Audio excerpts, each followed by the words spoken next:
ಇಂದು September 27, 2025. ಈ ದಿನ ನವರಾತ್ರಿ ಹಬ್ಬದ 6ನೇ ದಿನ.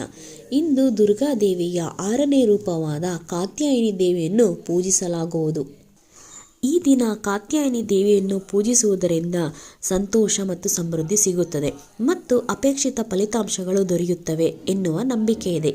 ಭಗವತಿ ದೇವಿಯ ಈ ರೂಪವನ್ನು ಯಶಸ್ಸು ಮತ್ತು ಖ್ಯಾತಿಯ ಸಂಕೇತವೆಂದು ಪರಿಗಣಿಸಲಾಗುತ್ತದೆ. ಒಂದು ದಂತಕಥೆಯ ಪ್ರಕಾರ ಋಷಿ ಕಾತ್ಯಾಯನರು ಪಾರ್ವತಿ ದೇವಿಯಂತಹ ಮಗಳನ್ನು ಪಡೆಯಲು ತಪಸ್ಸು ಮಾಡಿದರು.